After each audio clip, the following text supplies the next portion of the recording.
Welcome back to another episode of Two Guys, One Ballot. Welcome back to Two Guys, One Ballot, where two ordinary guys weigh in on one policy issue in Colorado. Today's episode is part of a special series called Ballot to the Future! Where we talk about one issue that's going to be on your ballot this November 3rd, 2020, or you could vote before November. Scam! Part of a mail-in scam to try to steal the election. It's rigged. But here's the thing, we are not politicians, we're not lobbyists, we're not associated with any of these campaigns, and we have no vested interest in the outcome of any of this, other than to make sure the state and the city makes good policy. And that this YouTube channel goes to the moon! Yeah! Stock now available on Robinhood. Bye. Short sellers, get out of here! Good short sellers, We're winning gonna day. blow you up. Should we increase the sales tax by 0.25%? Yes. No, 2.5%. 2.25%. 2.5%. 0.25%. 0.25%. $25 on a $1,000 purchase. Which will yield about $40 million of tax revenue for the city to combat climate change. We're gonna fix it right here, right now, Denver. Stopping climate change. 40 million bucks. Let's do this. So climate change is real. We could agree on that, right? Yeah. All over the world, communities are suffering from climate change. And in the United States, it's real too, and we have to do our part. Now, some people might say, $40 million raised in Denver? What will that do to affect climate change? I'm gonna tell you why this is a bunch of tax and spend mumbo jumbo. You Malarkey. Should vote. What's malarkey? That's what Biden uses for bullshit. With all due respect, that's a bunch of malarkey. Isn't that a bird? No, I think that's... Meaningless talk nonsense. There you That's go. the formal definition. Told you. It's related to an Irish surname, so it was like a village idiot. Sasha. What can I buy for 40 million bucks, Russell? Tell me. Here's one of the challenges of this. No one's exactly sure yet. But there are certain categories, which you can see here on the screen, for what the money can be used for. But it can include things like solar panels, electric vehicle charging stations, additional bike lanes, other things that will help Denver decrease its climate change impact. Sasha, what do you think about that? Climate change is real. It's a real problem that we as a society need to deal with. Everyone in the world is dealing with it, right? Everybody in the world is dealing with it. Right. We cannot deal with it on a city level. This tax is in the wrong place. And I question the city's ability to actually make any meaningful impact on climate change with this $40 million. It's not about Denver saving the world. Of course, Denver's not going to save the world.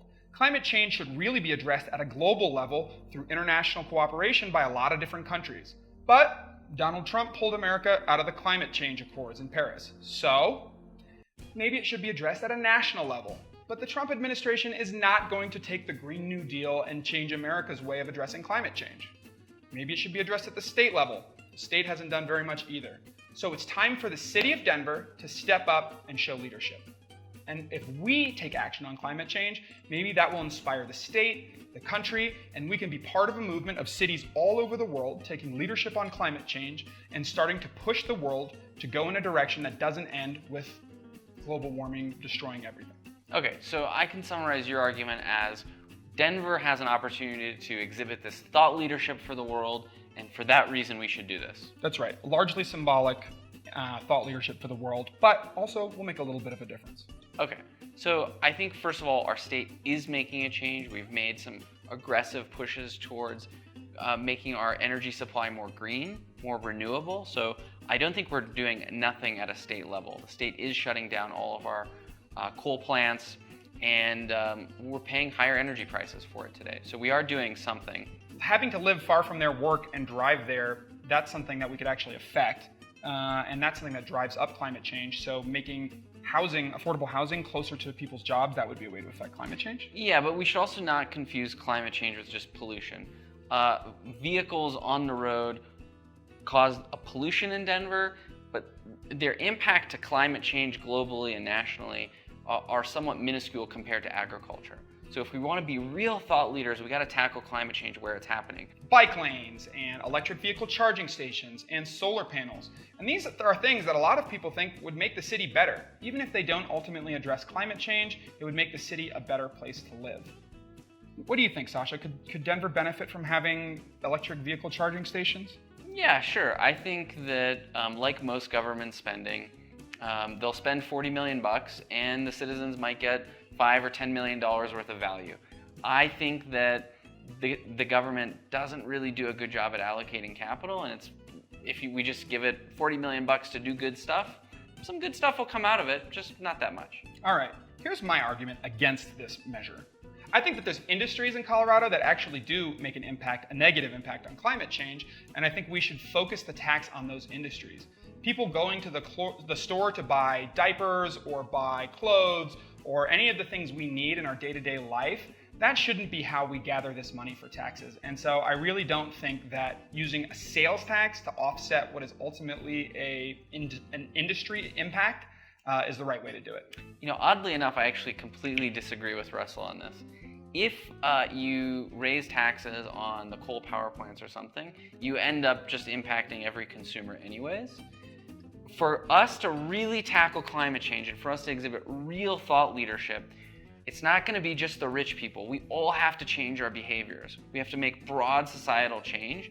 And so this is a perfect example in which you can use taxes to drive behavior, even more so than to raise revenue. Right, but I'm talking about driving behavior like taxing things that drive climate change, and that would drive the behavior of those things down.